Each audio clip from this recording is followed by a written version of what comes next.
Hi, and welcome to this episode of the SEMPREF podcasts.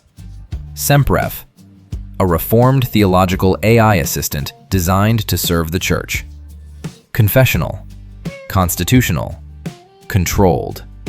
This podcast is part of a series examining how the SEMPREF tool can assist your ministry without usurping a role that belongs to those who are rightfully ordained to have and exercise ecclesiastical authority. Please subscribe and like our YouTube podcast. Remember to turn on notifications so that you can stay up to date. This particular episode is a series within a series.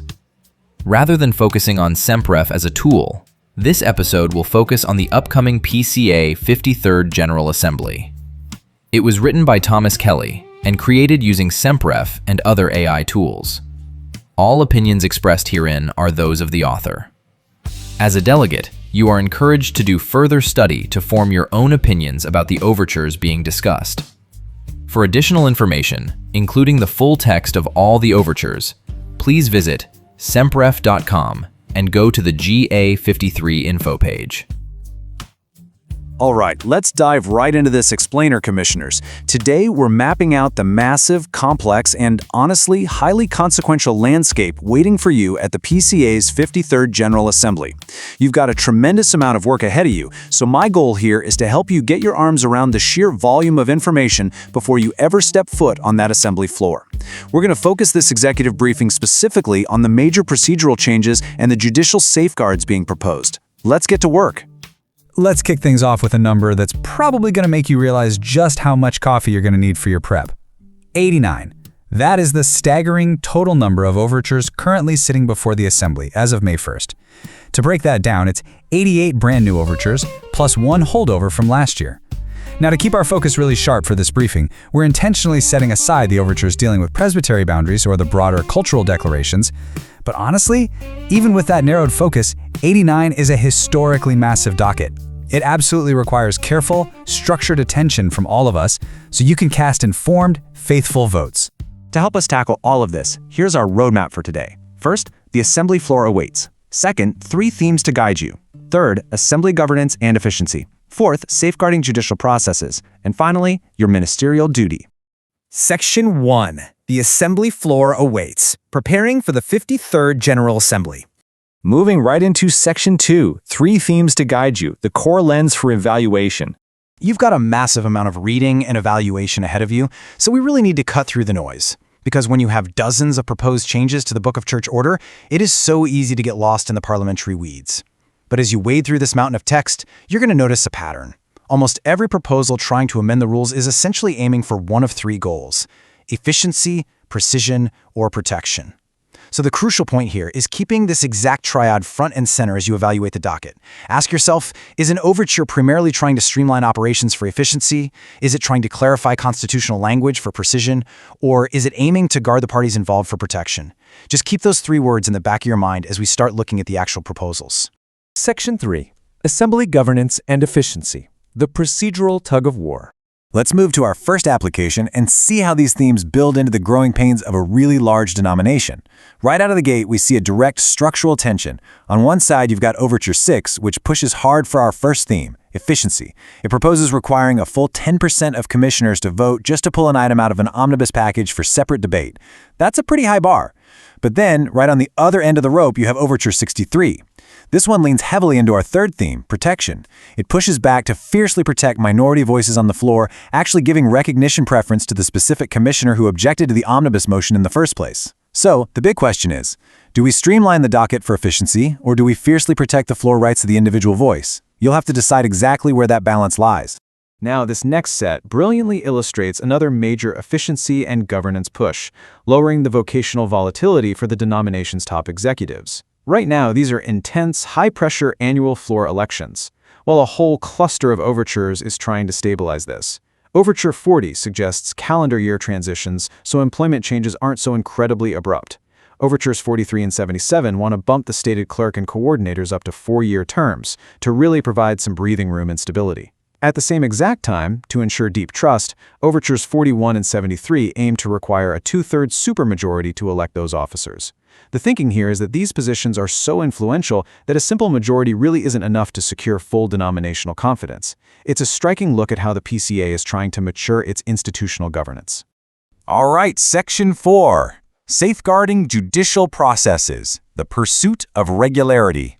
Pivoting over to the church courts, the PCA is really trying to tighten up the nuts and bolts of deadlines, evidence, and remedies.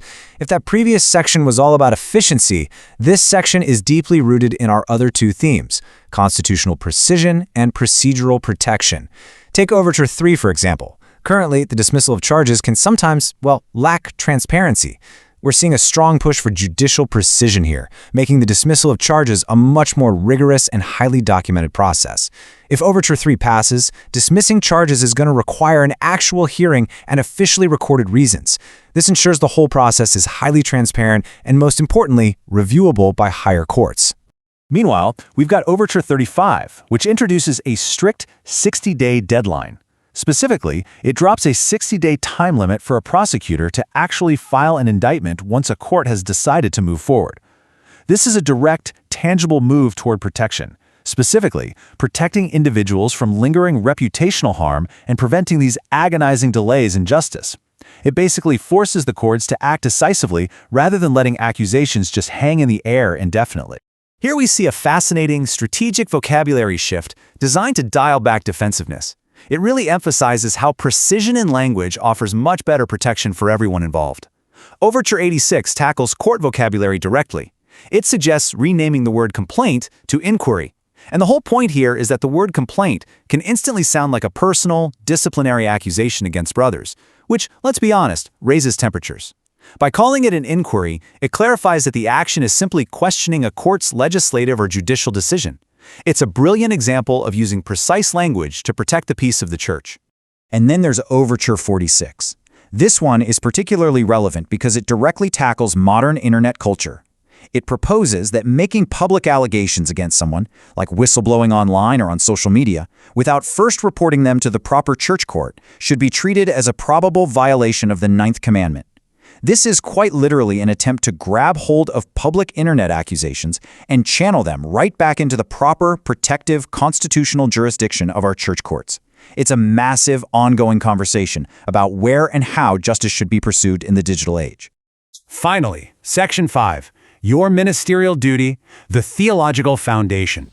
We've covered a lot of ground today regarding the procedural tug-of-war on the assembly floor and the fine-tuning of our church courts, but why does any of this actually matter? Well, all of this detailed governance, the endless debates over timelines, definitions, and procedures matters deeply because of your theological role on the floor as a commissioner. Let's ground ourselves in this really beautiful quote from the Book of Church Orders Preliminary Principles. All church power is only ministerial and declarative. That is the beautiful restraint of Presbyterian polity. We don't invent laws. This principle reminds us that we're merely ministers declaring Christ's word, trying to order his church faithfully without overstepping the bounds he has laid out for us. The precision, the efficiency, the protection, it is all ultimately to serve the king and his bride. So that leaves you with one massive question as you pack your bags. How will your approach to these 89 overtures ultimately shape the peace, purity, and future governance of the PCA? I challenge you to take this thematic map we've built today, remembering efficiency, precision, and protection, dig into the actual text of those overtures, and truly prepare for the vital work waiting for you on that assembly floor. Thank you so much for joining me for this explainer, and I wish you focused and fruitful preparations. Thank you for watching this episode of SempRef. We hope it was helpful to you and your ministry. Please subscribe and like our YouTube podcast. Remember to turn on notifications so that you can stay up to date. Please visit Kellycasts on YouTube for more videos on a SempRef, and check out our AI and the Cross podcast series.